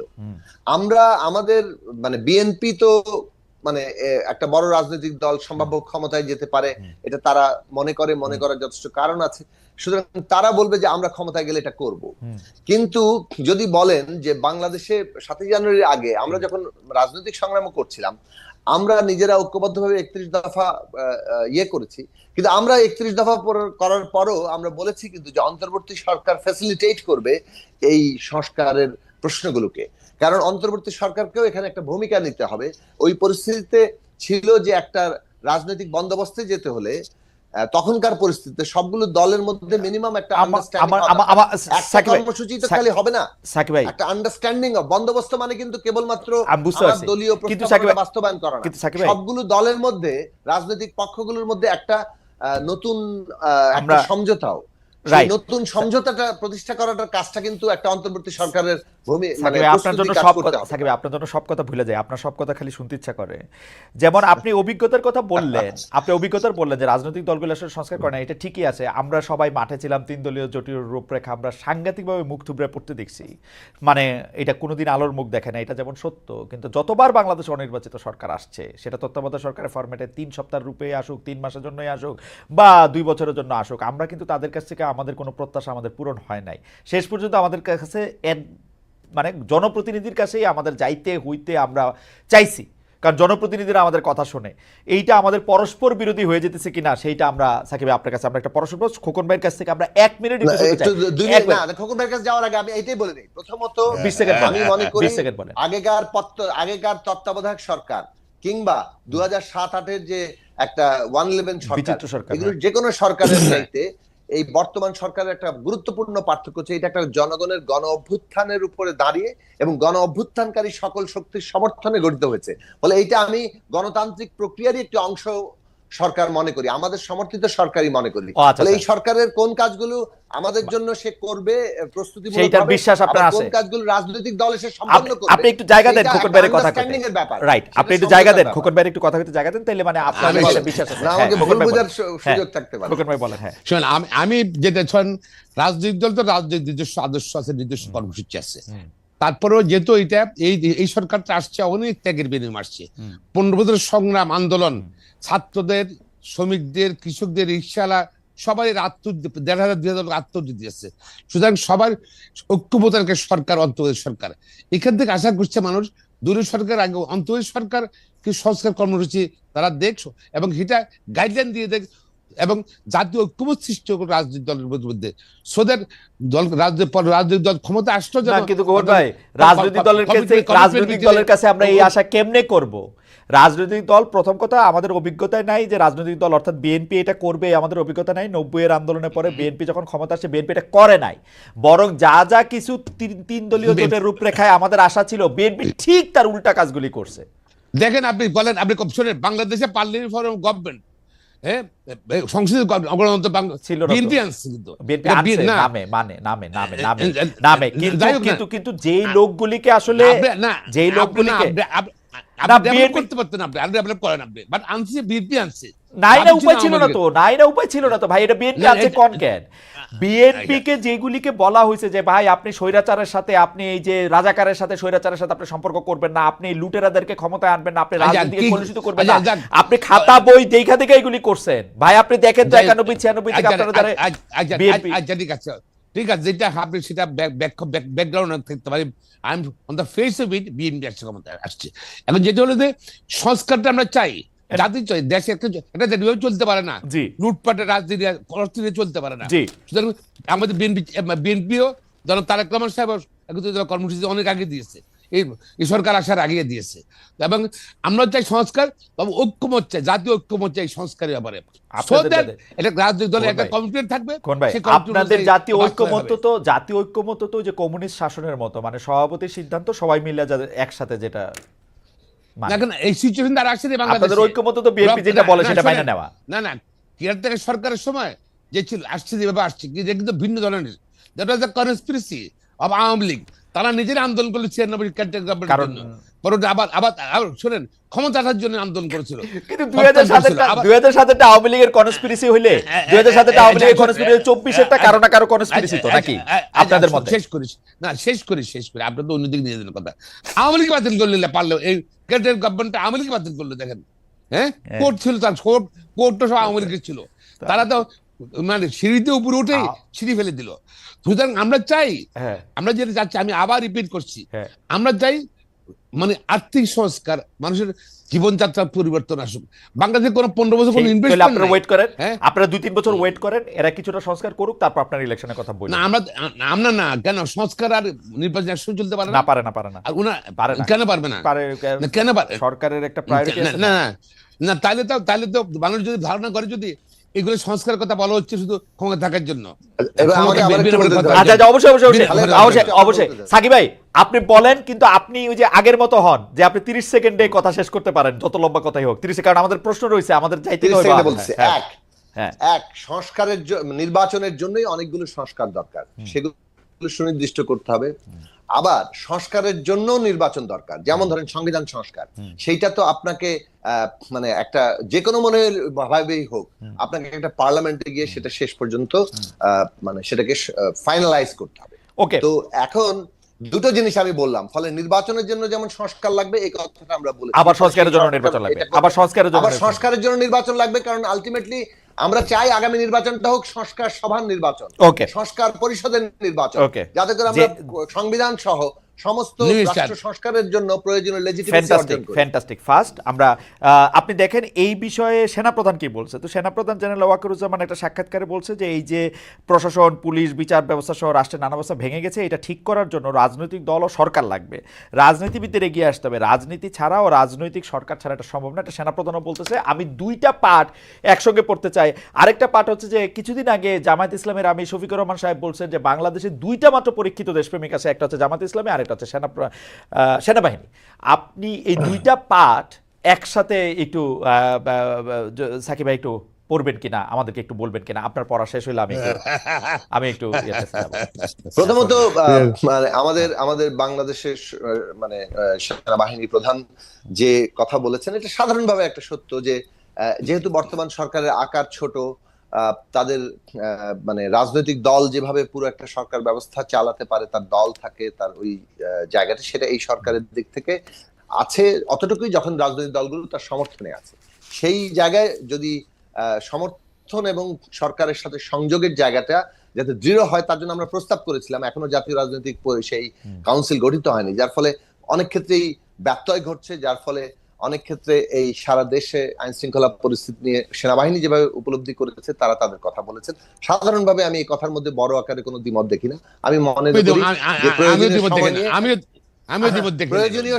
প্রয়োজনীয় সময় সংস্কারের সময় নিয়ে একটা নির্বাচনের যে আলোচনা সরকার ইতিমধ্যে প্রস্তাব করেছে, এই জায়গায় আমরা ঐক্যমত তৈরি করে যেতে পারি।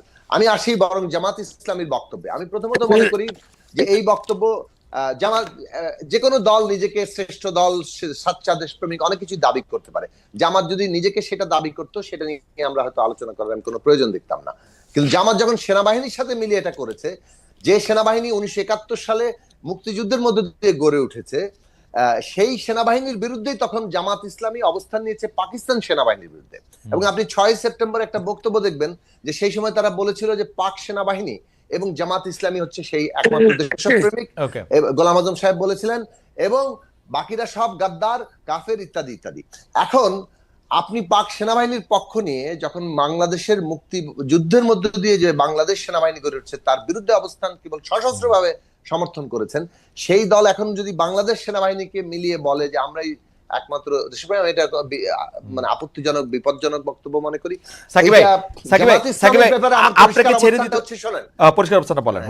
লাস্ট লাইনটা বলি, 1971 সালে তাদের যে রাজনৈতিক ভূমিকা বাংলাদেশের উত্থানের বিরুদ্ধে, তারা রাজনৈতিক সিদ্ধান্ত নিয়েছে, সে বিষয়ে এখন পর্যন্ত তাদের কোনো স্পষ্ট ব্যাখ্যা আমরা জানি না। তাদের রাজনীতির ভুল, গণহত্যার কোনো না কোনো ফর্মে অংশীদার হওয়ার কারণে তাদের ক্ষমা চাওয়া, এই বিষয়গুলো এখনো না জানা বাংলাদেশের জবাবদিহিতাহীন রাজনীতির একটা বৈশিষ্ট্য। আওয়ামী লীগ একইভাবে জামাত ইসলামের পথ অনুসরণ করে জুলাই বিপ্লবের এই নির্বিচার যে হত্যাকাণ্ড তারা করেছে, ন্যূনতম রিপেন্টেন্স, ন্যূনতম অনুতাপ অনুশোচনা আমরা দেখছি না। এই জবাবদিহিতাহীন রাজনীতির বিরুদ্ধে নতুন বন্দোবস্ত দরকার। ধন্যবাদ সাকিব ভাই, আপনাকে ধন্যবাদ। আপনাকে চলে যেতে হবে, আমরা আপনাকে ছেড়েও দিচ্ছি আসলে, কারণ চ্যানেল 24 আমাদেরকে এতক্ষণ সরাসরি সম্প্রচার করছিল, তারা এখন টপ অফ দ্য আওয়ার নিউজের জন্য চলে যাবে। আমরা সাকিব ভাই আপনাকে ধন্যবাদ জানাচ্ছি। তবে আপনি যে কথাগুলি তুলেছেন ব্যারিস্টার মাহমুদুদ্দিন খোকনের কাছ থেকে আমরা এই কথাগুলির ব্যাপারে একটু বিএনপির প্রেক্ষিতে এবং ওইটাও আমরা একটু জানতে চাইবো যে আপনার মন্তব্য কি জনাব মাহমুদুদ্দিন খোকন। না, প্রথম হলো জামাত ইসলাম যদি তার দল শ্রেষ্ঠ বলতে পারে পৃথিবীতে বা বাংলাদেশে, সেটা তারা বলতে পারে। সেনাবাহিনীকে দলে যদি যেভাবে কথা বলছে সেটা মনে হয় এটা হওয়াটা উচিত। জাতীয় সেনা বললে আমাদের জাতীয় সম্পদ সবার। আর শুধু দুই দেশপ্রেমিক বাংলাদেশ যারা দেশকে ভালোবাসে, দেশে যারা নাগরিক সবাই দেশপ্রেমিক আমি মনে করি। এইভাবে ঠিক না। এবং আমরা ন্যাশনালিস্ট, বিএনপি তো বাংলাদেশি রাজনীতি করে, বাংলাদেশি ন্যাশনালিজম রাজনীতি করে, ন্যাশনালিস্ট বাংলাদেশকে মাকে যেরকম ভালোবাসি, বাংলাদেশকে আমরা আমার মায়ের মতো ভালোবাসি। সকল তারেক রহমান সাহেব বিশ্বাস করে, বেগম খালেদা বিশ্বাস করে, আমাদের সকল নেতা কর্মী একভাবে বিশ্বাস করি আমরা। বাংলাদেশ আমাদের জীবন। খোকন ভাই এটা জীবন। পরিষ্কার। সুতরাং খোকন ভাই আবারও একটু আমি যে মানে বিএনপির দ্বিতীয় শীর্ষ নেতা ভারপ্রাপ্ত চেয়ারম্যান জনাব তারেক রহমান সম্পর্কে জানতে চাই যে আমরা আসলে একটা গুজব এরকম প্রায় শুনি বা একটা কথা এরকম শুনি যে জনাব তারেক রহমান এখনো বাংলাদেশে ফিরে আসার জন্য যথেষ্ট নিরাপদ মনে করছেন না বলেই এখন পর্যন্ত তিনি লন্ডনে আছেন। এই বিষয়টি কি আসলে ঠিক কিনা? তার দেশে আসলে তার কোনো রকম হুমকি, তার নিরাপত্তার ব্যাপারে আপনারা আসলে কোনো রকম কোনো শঙ্কা আপনাদের রয়েছে কিনা? এই তামিদ can you release Mr. Saki? Yeah. Okay. জি। আমি মনে করি না এরকম যে উনি বাই দিস টাইম গত 15 বছরে উনি পরীক্ষিত একজন নেতা হয়ে গেছে এবং বাংলাদেশের ধরেন এত অত্যাচার, এত নির্যাতন, বেগম খালেদা জিয়াকে চেয়ারপারসন তাকে শেষ করে দিবে, তারেক রহমান সাহেব শেষ করে দিবে, সব শেষ করে দিয়েছিল, বিএনপি শেষ করে দিবে। কিন্তু তারেক রহমান সাহেব বেগম খালেদার উপস্থিতিতে উনি অসুস্থতা বা জেলে থাকার সময় উনি দলকে গছিয়েছেন এবং উনি অত্যন্ত জনপ্রিয়। জনগণের তার হলো শক্তি, জনগণের তার হলো ভরসা, জনগণের তাকে পাড়া দেবে। আমি মনে করি এর কোনো সমস্যা নেই, এর কোনো আপনারা এর উপর নিরাপত্তার অবস্থা বোধ করছেন না। আপনাকে অনেক ধন্যবাদ। সাকিব ভাই কি আমাদের সঙ্গে আছেন না সাকিব ভাই চলে গেছেন? সাকিব ভাই আরেকটি অনুষ্ঠানে যোগ দিতে হবে। সাকিব ভাই একটা লাইন কি বলবেন? আমরা শেষ করে দিব অনুষ্ঠান। হ্যাঁ বলেন। না, সেটা হচ্ছে জনাব তারেক রহমানের দেশে না ফেরাটা বাংলাদেশের রাজনীতিতে কোনো প্রভাব রাখতে পারে কিনা, সেটা -1-2 অংশ কিনা, এরকম নানা ধরনের প্রশ্ন আমরা শুনতেছি, গুজব শুনতেছি এবং তিনি নিরাপদ না বাংলাদেশে আসলে সেরকম শুনতেছি যে কোনো একটা প্রতিবিপ্লব বা অন্য কারণে তাকে হয়তো। আপনার টেকটা একটু শুনতে চাই। আমি মনে করি যে এই গণ অভ্যুত্থান নিজেই এইসব -2, -1, -3 কোনো কিছু এইসব রাজনীতির বিরুদ্ধে জনতার রায়। আমাদেরকে একটা গণতান্ত্রিক রাজনৈতিক ব্যবস্থা গড়ে তুলতে হবে যেখানে কোনো কিছু মাইনাস টাইনাস হবে না। জনগণ ঠিক করবে কাকে পছন্দ করবে, কাকে পছন্দ করবে না, তার ভিত্তিতে রাজনীতি চলবে। সেই জায়গাটা ফলে আমি মনে করি যে তারেক রহমান সাহেবের কোনোভাবেই বাংলাদেশে আসার ক্ষেত্রে এখন এই ধরনের কোনো বাধা আমি দেখি না। ফলে বিএনপি ঠিক করবে তারেক রহমান। আচ্ছা, বাধা না দেখলে আপনি কি একটু রাজনীতি দেখেন? জনাব তারেক রহমানকে ওয়েট করতেছেন for something? Is there any politics behind it? আমি জানি না, আমি মনে হয় যে বিএনপি ভালো উত্তর দিতে পারবে এটা। আমার কাছে মনে হয়েছে যে ম্যাডাম অসুস্থ, মামলাগুলো আছে তিনি বোধহয় মামলা সাকিব ভাই আপনি হিসাবটা দেখেন। সাকিব ভাই মামলা উনি লন্ডন থেকেই উঠা যাইতেছে, বাংলাদেশ আসলে কি হবে? না শোনেন, মামলা শেষ হয়ে আসছে, মামলা এই ব্যাপার না। ম্যাডাম তো অসুস্থ, সম্ভবত ম্যাডাম যদি শরীর শারীরিক ফিজিক্যালি ফিট হলে উনি ফ্লাই করে বিদেশ চিকিৎসা করবেন, চিকিৎসা করলে তারপরে সিদ্ধান্ত নেবেন বাংলাদেশে আসাটা। মানে আসলে এটা নিয়ে এই মন্তব্য করাটাই কোনো অর্থ নেই। আমার মনে হয় যে ঠিক আছে, আমরা রাজনৈতিকভাবে তার দেশে আসা কখন তার জন্য সবচেয়ে মানে এটা উনি ভালো বলেন। ঠিক আছে, আমরা তাহলে আজকের অনুষ্ঠান এখানে শেষ করি। এটা বছরের প্রথম অনুষ্ঠান ছিল, খুবই মানে চমৎকার একটি আলোচনার মধ্যে দিয়ে বেরিয়েছে মাহমুদুল খোকন এবং জনাব সাকি আমাদের অনেকগুলি বিষয় আলোকিত করেছেন। আপনাদেরকে অনেক অনেক অনেক অনেক আমি ধন্যবাদ এবং শুভেচ্ছা জানাতে চাই। এবং দর্শক, আগামী সপ্তাহে নিশ্চয়ই দেখা হবে নতুন কোনো অতিথির সঙ্গে।